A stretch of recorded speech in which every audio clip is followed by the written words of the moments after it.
시간 하나님 말씀을 찾겠습니다. 로마서 1장 16절과 17절의 말씀을 보겠습니다.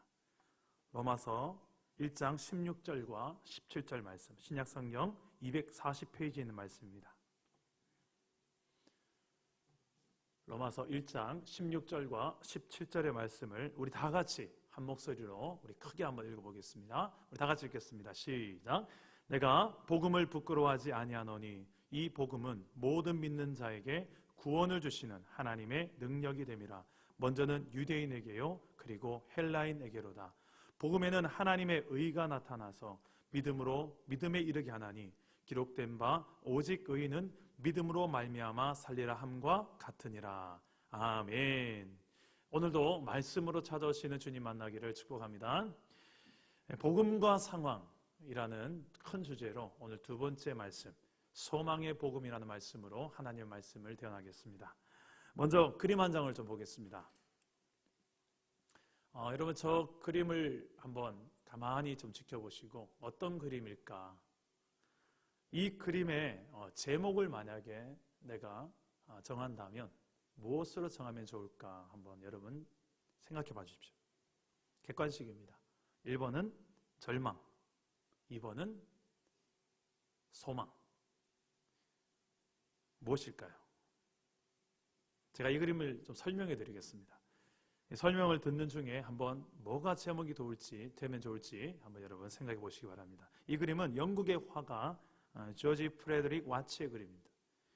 몹시 연약해 보이는 이 소녀가 눈을 수건으로 싸맨 채 지구 위에 위태롭게 앉아서 하프를 연주하고 있습니다. 근데 저 하프에는 줄이 한 줄밖에 남지 않았습니다. 모든 줄이 끊어지고, 그리고 여인은 처량하게 고개를 저렇게 제치고 저 어두운 배경 속에서 쓸쓸하게 그 한 줄을 붙들고 있습니다. 자, 이 그림의 제목이 무엇일까요? 절망, 소망. 그렇죠. 정답은 소망입니다. 이 그림의 시대적 배경을 보면 미국의 남북 전쟁이라는 민족적 비극의 상황을 겪으면서 많은 사람들이 절망에 빠졌을 때 그때를 배경으로 이 그림이 그려졌다고 합니다. 그때 이 그림 하나가 얼마나 많은 사람들에게 소망을 주었는지 모릅니다. 이 그림을 통해서 사람들은 잃은 것이 아니라 남아있는 것을 더 보게 되었습니다. 이 소녀에 들린 하프에 남아있는 한 줄, 그 한 줄은 절망이 아니라 희망이었고 소망이었던 것입니다. 여러분 어떨까요? 만약에 내가 저 소녀 같은 상황이라면 나는 저 남겨진 하프의 한 줄을 소망의 줄이라고 생각하며 연주를 하시겠습니까? 아니면 어차피 다 끊어진 줄, 이제 한 줄밖에 남겨지지 않은 이 상황, 이 한 줄은 내 인생의 절망을 보여주는 한 줄일까요? 저는 오늘 이 그림이 지금 우리 이 땅의 현실을 참 잘 보여주고 있는 그림이라고 생각합니다. 지금 이 땅은 우리가 상상을 초월할 정도로 참 많은 이 땅에 아픔을 주고 있는 이 신종 코로나 바이러스로 인해서 두려움과 염려로 가득합니다. 혹시나 우리 가족이 감염되면 어쩌나, 혹시나 우리 교회가 감염되면 어쩌나, 매일 매 순간 염려와 두려움으로 가득하게 살고 있지 않습니까? 저도 어제 잠시 마트를 다녀왔는데 집 밖을 나설 때 그냥 못 나서겠더라고요. 여보, 비닐 장갑 하나 줘봐. 혹시라도 내가 만지는 것에 바이러스가 있을까 봐 비닐 장갑을 찾아서 또 나갔다 오면 반드시 손을 평소보다 더 꼼꼼하게 씻고 있는 제 모습을 봤습니다. 지금 대구와 경북 또 경산 지역에 한 주간의 확진자들이 계속해서 무더기로 나오고 있습니다. 또 그 중심에 신천지 이단이라는 드러나지 않고 활동하는 저들이 있기 때문에 더 두렵습니다.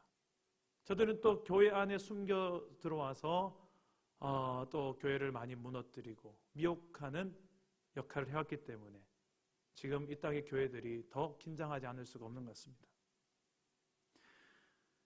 오늘 대부분의 교회들이 지금 이 주일에도 예배당에 문을 열 수가 없는 상황까지 되어버렸습니다. 많은 교회들이 지금 인터넷으로 예배를 드릴 수밖에 없는 상황인데요. 여러분, 교회도 세상도 온통 두려움과 염려로 가득한 이 시기에 우리는 무엇을 할까요? 물론 기도해야 되겠죠. 골방에서 기도해야 될 것입니다. 하나님의 도우심과 위로와 치유를 구해야 될 것입니다. 근데 단지 그것뿐일까요? 우리가 세상을 향하여서 이때 이 어두운 이 시대에 우리가 연주해내야 될 한 줄의 하프가 있다면 무엇이 되어야 될까요? 저는 이 땅 가운데 하나님의 놀라운 위로와 소망이 담긴 이 복음을 말해야 되는 줄 믿습니다. 오늘 말씀해 보면 로마서에서 이 소망에 대한 이야기를 하고 있습니다. 인생의 진정한 소망이 바로 이 복음이 될 수 있다는 것을 성경은 말해주고 있습니다. 어떤 어두운 상황 속에서도 우리는 복음만 있다면 그 복음으로 인하여서 우리는 인생의 하프를 연주할 수 있음을 알게 됩니다. 왜 그런가? 먼저 지난 주일에 복음에 대한 이야기를 나누었습니다. 마가복음 1장 1절에 한 줄로 복음을 정의한다면 복음은 하나님의 아들 예수 그리스도다. 그리고 사도 바울은 로마서 1장 서도에서 이렇게 복음을 세 가지로 정리했습니다. 이 복음은 첫째로 예언의 성취로 오신 예수 그리스도가 복음이다. 역사적인 사실에 근거해서 예수님 오신 거예요. 그래서 예수가 메시아이심을 더 확실하게 증거하시고 더 많은 사람들이 확고하게 믿을 수 있도록 하기 위해서 역사적인 그 이전의 예언을 통해서 배경으로 예수 그리스도께서는 예언의 성취로 오셨습니다. 또 하나 이 복음이 무엇이냐? 성육신하신 우리와 똑같은 육신을 입고 오신 예수 그리스도가 복음이라고 사도 바울은 이야기합니다. 우리와 똑같이 고통을 느끼고 또 외로움도 느끼고 또 유혹도 받을 수 있는 그런 연약한 몸을 입고 이 땅에 입고 오신 이유, 대속 제물이 되기 위해서, 흠없는 어린 양 대속 제물이 되기 위해서 예수님께서는 이 땅에 육신을 입고 오신 하나님으로 오셨습니다. 이것이 또 하나의 복음이라고 이야기합니다. 또 사도 바울은 복음을 뭐라고 이야기하느냐? 세 번째는 죽음에서 부활하신 예수. 우리 인생의 가장 큰 문제의 본질이 죄와 사망이었는데 예수님께서 이 땅에 오셔서 십자가로 죄의 문제를 해결하시고 부활로 사망의 문제를 해결하셨습니다. 이것이 복음이다라고 사도 바울은 이야기했습니다. 그런데 이 복음이 오늘날 지금 우리의 형편에 우리의 인생에 여전히 유효한가? 여전히 우리에게 어떤 소망을 주고 희망을 줄 수 있는가? 저는 그 이유를 오늘 말씀 16절 17절에서 찾고자 합니다.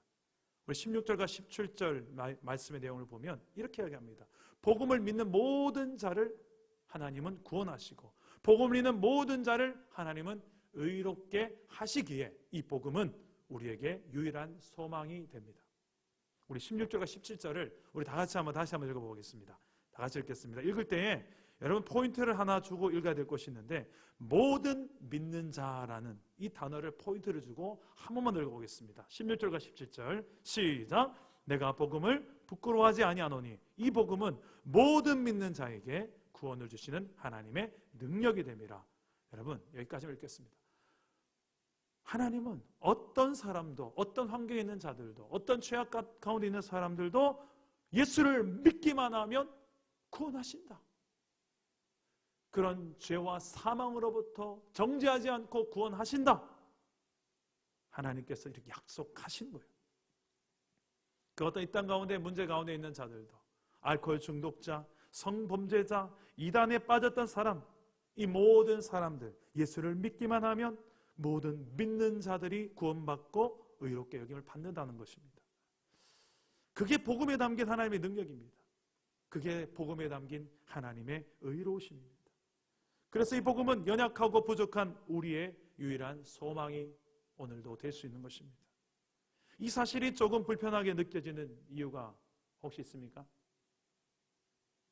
난 좀 덜 죄인이라는 생각, 나는 저 사람들과는 좀 죄질이 다른, 난 좀 괜찮은 죄인이라고 생각하는 그런 마음이 있습니까? 이런 마음이 우리 안에 있다는 것을 꿰뚫기라도 하듯이 사도 바울은 뒤이어서 18절 말씀부터 참 많은 뒤에 지면을 할애하면서 우리가 얼마나 총체적인 난국에 빠진 죄인인지를 고발합니다. 먼저 우리 18절 말씀 우리 한번 다 같이 한번 읽어보겠습니다. 18절입니다. 시작. 하나님의 진노가 불의로 진리를 막는 사람들의 모든 경건하지 않음과 불의에 대하여 하늘로부터 나타나나니. 자, 하나님의 진노가 하늘로부터 이 땅의 사람들을 향하는 두 가지 이유가 나왔는데요. 뭐라고 합니까? 첫째는 사람들의 경건하지 않음. 경건하지 않음 때문에 하나님의 진노가 이 땅 가운데 임한다. 또 하나는 하나님의 이 진노가 왜 임하는가? 사람들의 불의함 때문에, 불의한 사람들의 그 행위 때문에. 어떻게 이 경건하지 않고 어떻게 불의했는가? 그 구체적으로 나열을 합니다. 18절에서 32절까지 말씀에서 쭉 열거하는데, 이 열거하는 방식 속에 하나님은 먼저 하나님과 인간을 대조하듯이 이야기하십니다. 어떻게 대조하느냐? 사도 바울은 먼저 하나님을 소개하는데 어떤 하나님으로 소개하냐면 하나님은 계시하신 하나님으로 소개합니다. 어떻게 해서든 하나님은 하나님을 세상 가운데 알리기를 원하신 하나님으로 소개하고 있어요. 그래서 때론 하나님은 자연을 통해서, 때론 하나님께서는 초자연적인 방법들을 통하여, 꿈을 통하여, 환상을 통하여, 또 하나님 세우신 선지자들 통하여, 예언자들 통하여 구약시대는 하나님의 하나님 되심을 보이셨고, 또 나아가서는 우리가 들고 있는 66권의 성경의 말씀으로 지금 우리 손에까지 계시가 되었습니다. 가장 그 계시의 극치는 말씀이 육신이 되어서 이 땅에 오신 성육신하신 예수 그리스도, 우리의 눈으로 본 바가 되고 손으로 만진 바가 되어진 예수 그리스도를 허락하시기까지 우리에게 계시하시는 그 하나님, 어떻게 해서든 하나님은 하나님 되심을 드러내시고 보여주기 위해서 태초부터 자연을 창조하실 때부터 자연을 통하여 온 만물을 통하여 우리에게 보여주시고 또 여러 모양으로 우리에게 알려주시는 거예요. 우리 20절 말씀 우리 다 같이 한번 읽어볼까요? 20절 말씀입니다. 시작. 창세로부터 그의 보이지 아니하는 것들 곧 그의 영원하신 능력과 신성이 그가 만드신 만물에 분명히 보여 알려졌나니 그러므로 그들이 핑계하지 못할지니라. 하나님은 창세로부터 세상을 만드실 그때부터 하나님을 드러내시고 계시하셨는데 어느 정도로? 모든 만물을 통해 하나님을 보이시고 알게 하셨어요. 그래서 사람들은 핑계할 수 없다고. 어떤 핑계요? 하나님이 계신다면 우리에게 좀 보여봐 주세요. 보여주시면 믿고 보여주시면 인정하면서 살겠습니다. 근데 성경은 뭐라고 말합니까? 하나님은 보여주고 계신다는 거예요. 그리고 보여주고 계신 정도가 아니라 아예 태초부터 지금까지 엄청나게 많은 수단을 통하여 하나님 어떻게 해서든 너희가 나를 알았으면 좋겠다. 하나님은 모든 방법을 동원해서 우리에게 계시하고 계신 하나님으로 오늘 성경 말씀은 말하고 있습니다. 그런데 보여주려고 하고 알려주기 원하신 그 하나님에 비해서 인간의 반응은 어떻습니까? 18절 말씀에 보면 사람들의 반응은 불경건하고 불의함으로 반응합니다. 하나님 앞에서 취할 행동이 아닌 행동으로 반응합니다. 마치 하나님이 없는 것처럼, 하나님을 하나님으로 안 여기는 사람처럼 대합니다. 또한 21절 말씀에 보면 사람들의 반응은 불량함으로 또한 반응합니다. 우리 21절 말씀을 다 같이 한번 읽어볼까요? 21절입니다.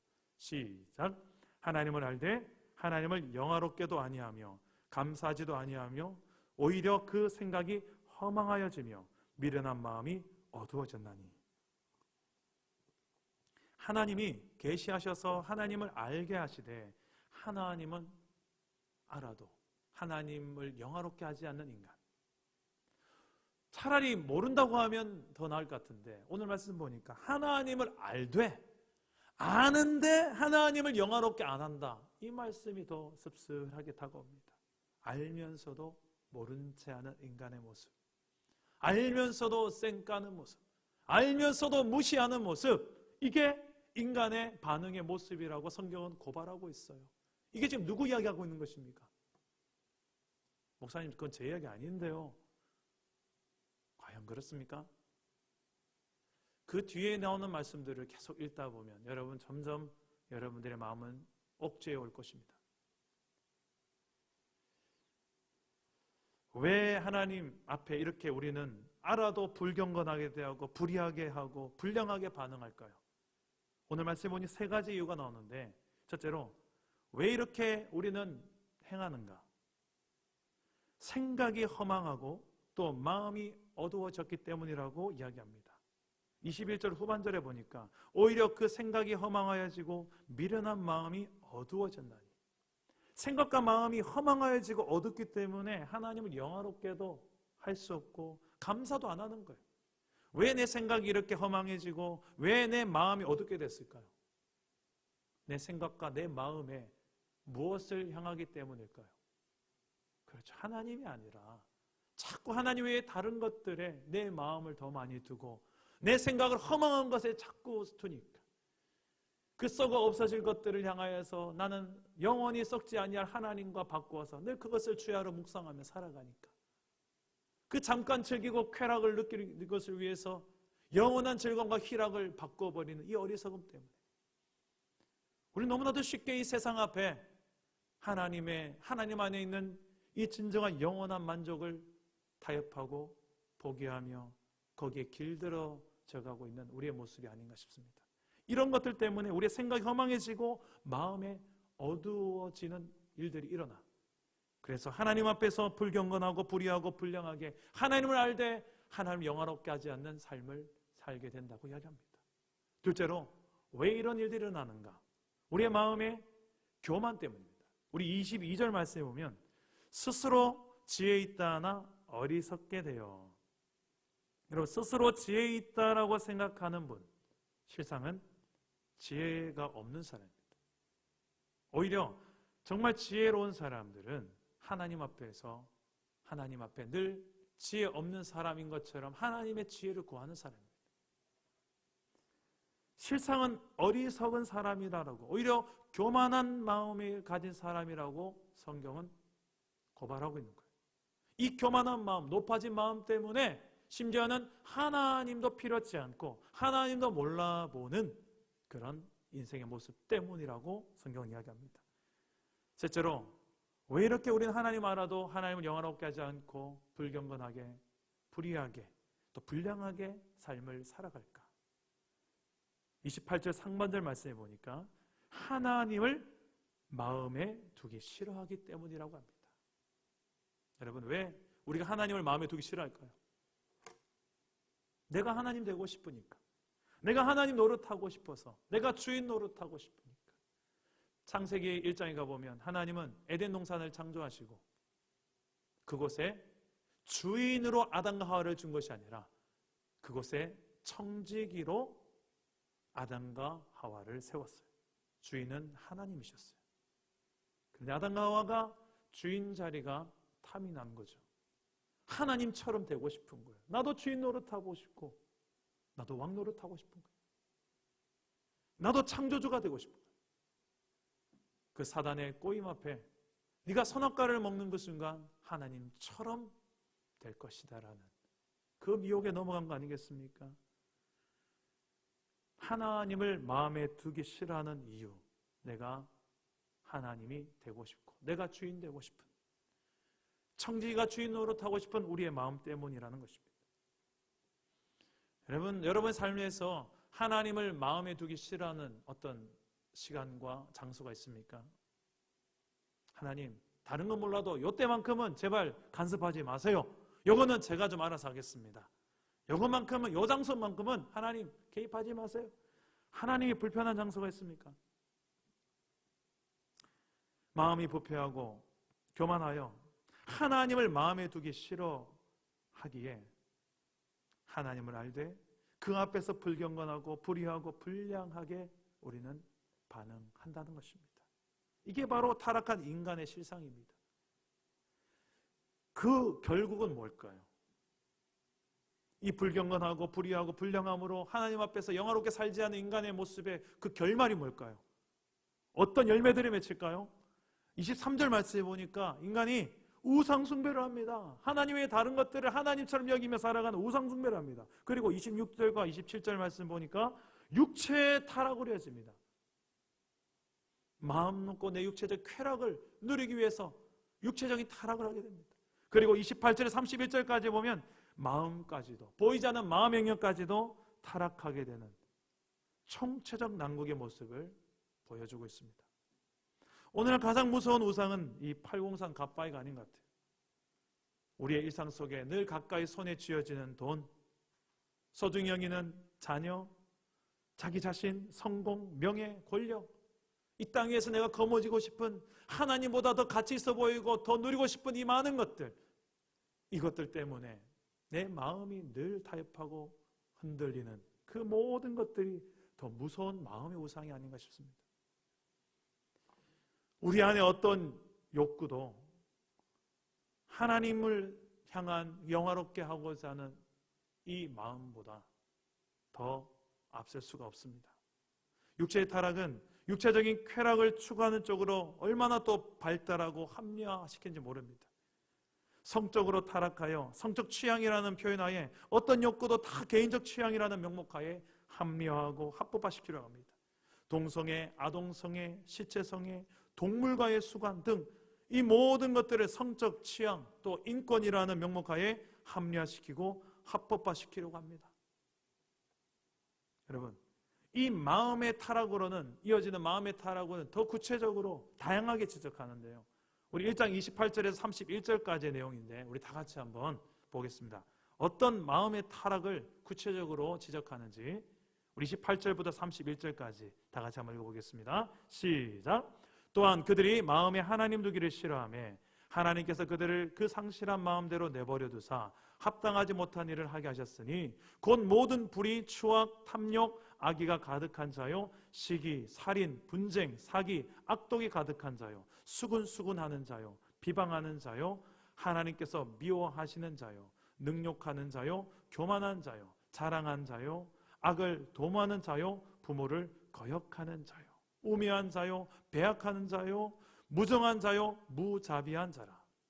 자, 이 중에서 여러분이 경험해 본 종목이 있지 않습니까?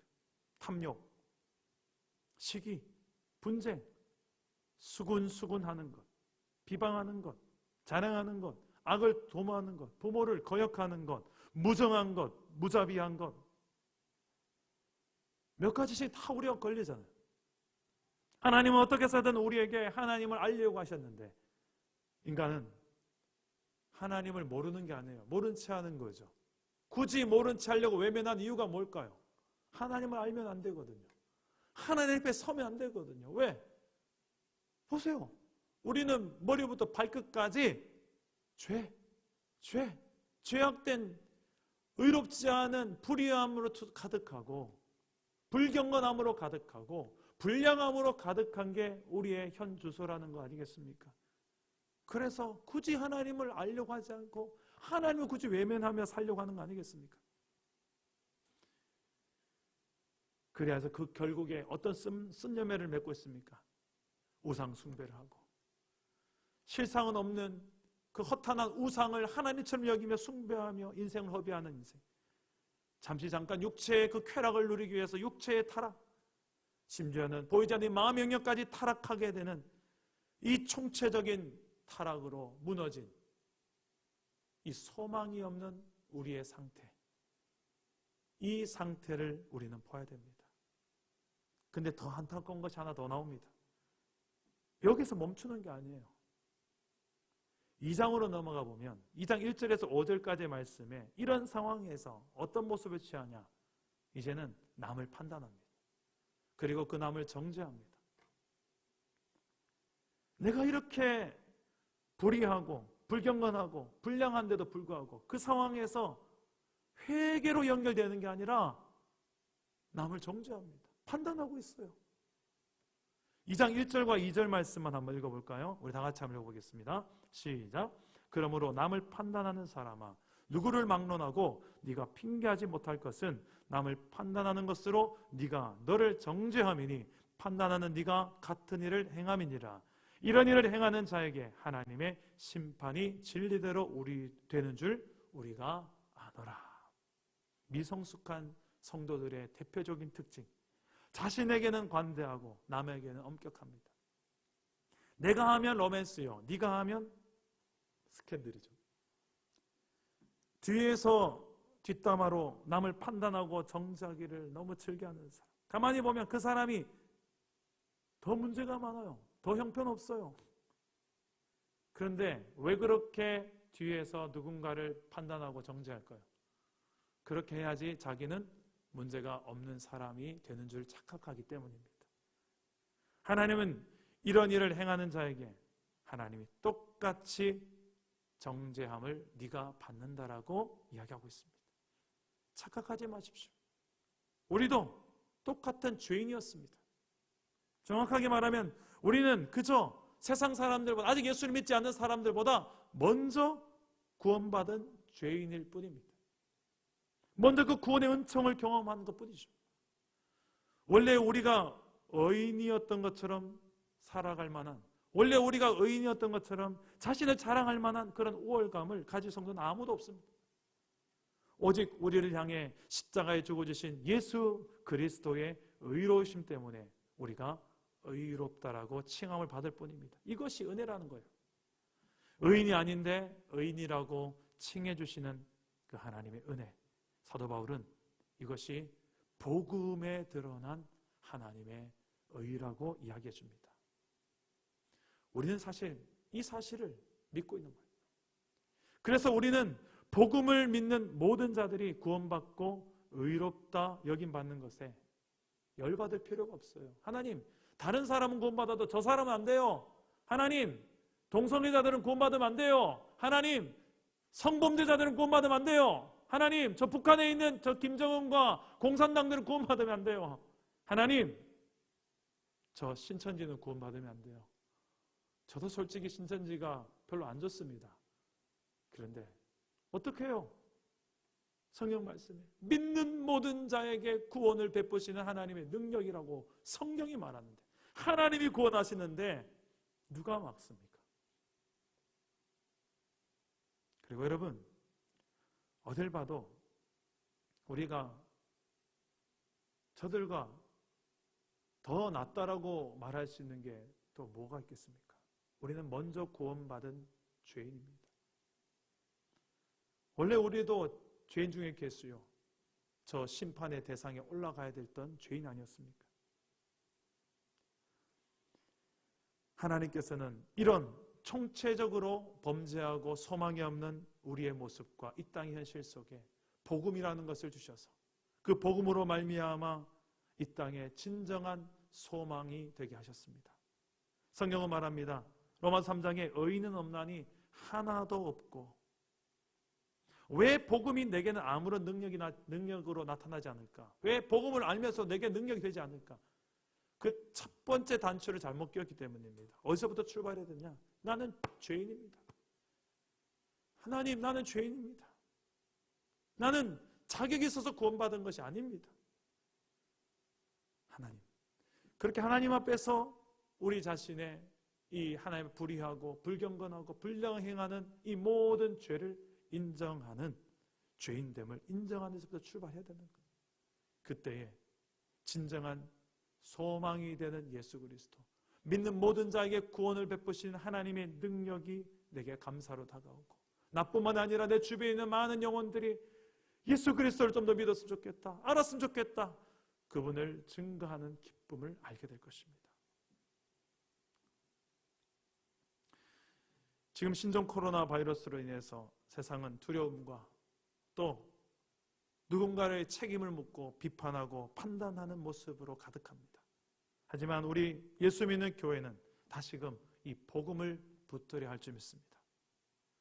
복음을 내 안에서 확인해야 돼요. 내 안에 정말 복음이 있는가?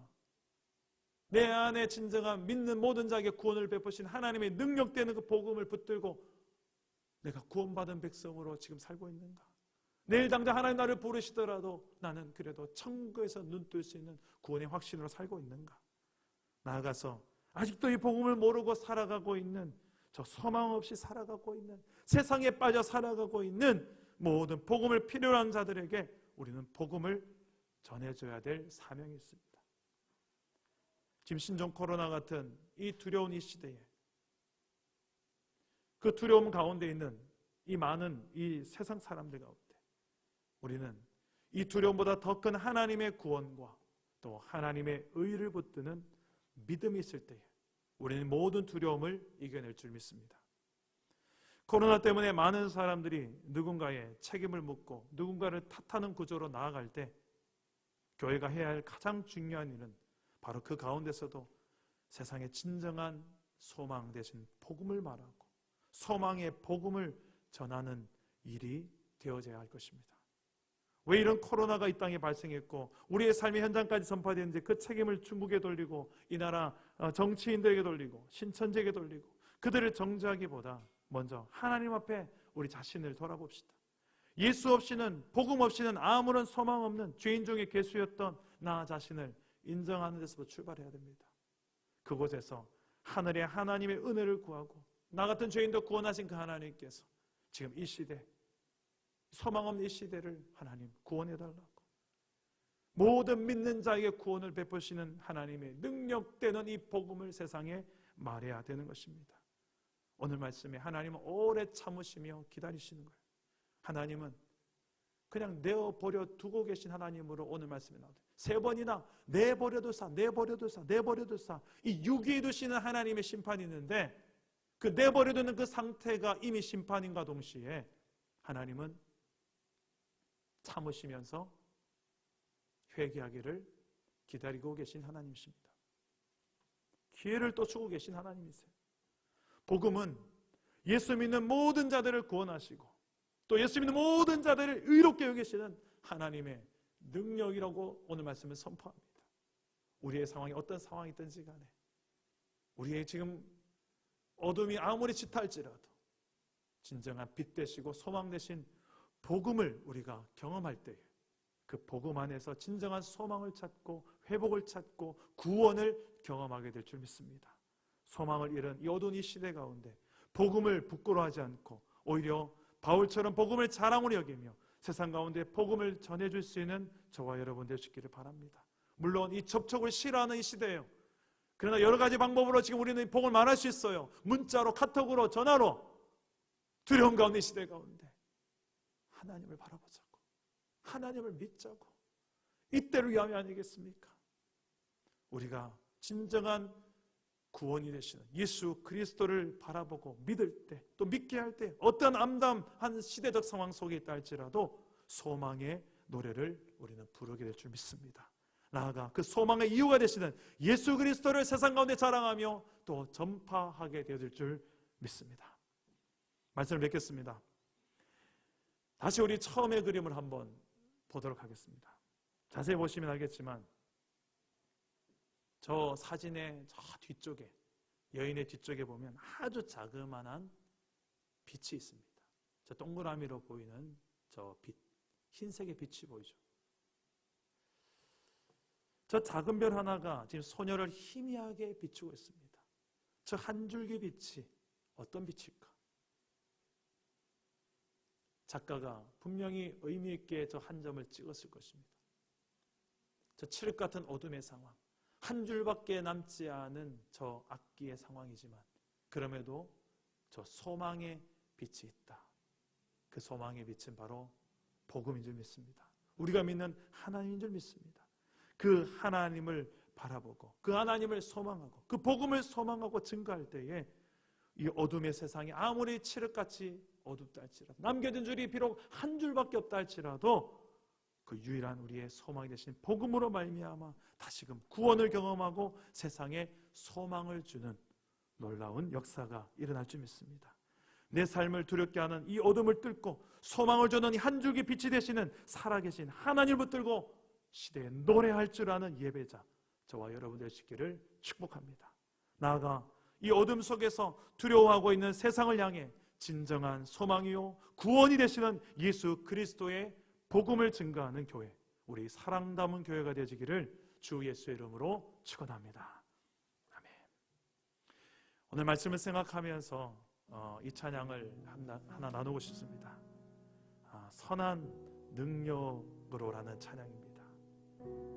독일의 정말 힘든 그 시기 가운데 이 찬양으로 인해서 참 많은 영혼들이 소망을 얻게 되었던 찬양이죠. 이 가사를 한번 읽어드리겠습니다. 그 선한 힘에 고요히 감싸여 그 놀라운 평화를 누리며 나 그대들과 함께 걸어가네. 나 그대들과 한 해를 여네. 지나간 허물 어둠의 날들이 무겁게 내 영혼 짓눌러도 오 주여 우리를 외면치 마시고 약속의 구원을 이루소서. 그 선한 힘이 우리를 감싸시니 믿음으로 일어날 일 기대하네. 주 언제나 우리와 함께 계셔 하루 또 하루가 늘 새로워. 우리 함께 찬양해 볼까요? 그 선한 힘에 고요히 감싸여 그 놀라운 평화를 누리며 나 그대들과 함께 걸어가네. 나 그대들과 한 해를 여네. 지나간 허물 어둠의 날들이 무겁게 내 영혼 짓눌러도 오 주여 우릴 외면치 마시고 약속의 구원을 이루소서. 그 선한 힘이 우릴 감싸시니 믿음으로 일어나릴 기대하네. 주 언제나 우리와 함께 계셔 하루도 하루가 늘 새로워. 주께서 밝히신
본회포 목사님께서 교수형을 처하기 바로 하루 전날에 그가 썼던 찬양이 시라고 합니다. 수많은 사람들이 순교를 당하는 그 현장에 본회포 목사님도 순교 바로 하루 전날에 그가 썼던 이 고백, 그 소망을 노래하는 이 고백이 그 어둠을 뚫고 수많은 그리스도인들에게 소망을 주었던 찬양이 되었습니다. 지금 이 땅 가운데 아무런 소망이 없고 참 절망 가운데 있는, 두려움 가운데 있는 이 땅 현실 가운데 오직 이 소망의 복음 대신 그 예수 그리스도를 우리가 믿음으로 또 선포함으로 우리 다시 한 번 더 이 고백을 했으면 좋겠습니다. 그 선한 힘이 우리를 감싸시니, 그 복음의 능력으로 우리를 감싸시니, 믿는 모든 자들에게 구원을 베푸시고 회복을 베푸시는 그 선한 능력을 우리 한 번 더 선포하며 찬양합시다. 그 선한 힘이 우리를 감싸시니, 그 선한 힘이 우리를 감싸시니, 믿음으로 일어나리 기대하네. 주 언제나 우리와 함께 계셔.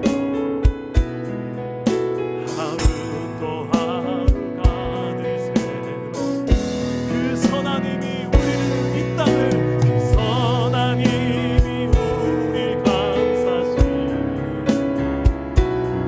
믿음으로 일어나리 기대하네. 주 언제나 우리와 함께 계셔. 하루 또 하루가 늘 새로워. 한번 기도합시다. 하나님, 오늘 이 땅 가운데 참 두려움으로 가득하고 염려로 가득하고 참 무엇을 소망으로 삼아야 될지, 하나님 참 난감한 이 어둠의 시대 가운데 오히려 빛 대신 주 예수 그리스도의 이 복음이 우리의 소망이 되게 하여 주옵소서. 이 소망을 아는 자들, 이 땅에 세워진 모든 교회가 이 두려움을 뚫고 하나님의 방법으로 이 세상 가운데 소망을 증거하고 예수의 복음을 말할 수 있는 그런 우리 교회가 되게 하여 주옵소서. 우리의 가정을 또한 지켜주시고, 지금 어둠 가운데 또 치료가 필요한 모든 신종 코로나 확진자들 가운데, 그들의 가정 가운데 하나님의 위로가 임하고 하나님의 소망이 임하는 이 복음이 들어갈 수 있는 하나님의 기회가 되게 해달라고 하나님 기도합시다.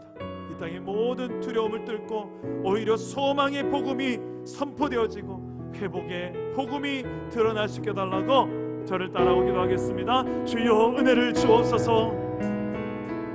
주여 회복을 주옵소서. 주여 치료하여 주옵소서. 기도합니다. 오 하나님 아버지, 우리를 회복하여 주시고 소망의 복음이 이 땅 가운데 드러나기를 소망합니다. 우리 안에 진정한 소망이 되시는 주 예수 그리스도, 그 선한 능력으로, 그 소망의 복음으로 소망을 이루는 이 땅 가운데 교회를 통하여 증거되게 하시고, 이 신종 코로나 바이러스를 인하여서 또 어둠의 그림자로 드리운 저 중국 땅과 또 이 나라의 민족 일본과 저 여러 열방의 수많은 나라들 가운데 하나님께서 복음으로 드러나게 하여 주옵소서.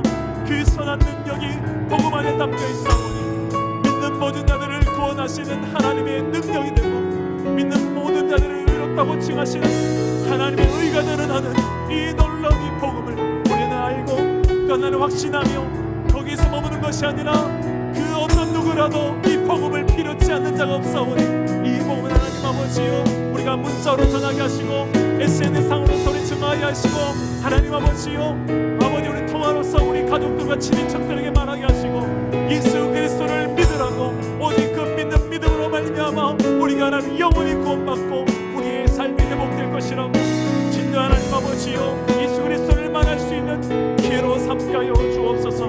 오 하나님 아버지요, 불쌍히 여기시고 긍휼히 여겨주시고 하나님의 놀라운 치유와 또 위로가 임하게 하여 주시옵소서.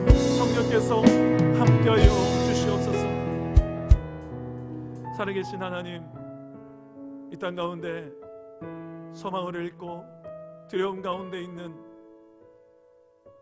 많은 영혼들에게 진정한 소망의 이유가 되신 예수님께서 다시 한 번 더 찾아와 주시옵소서.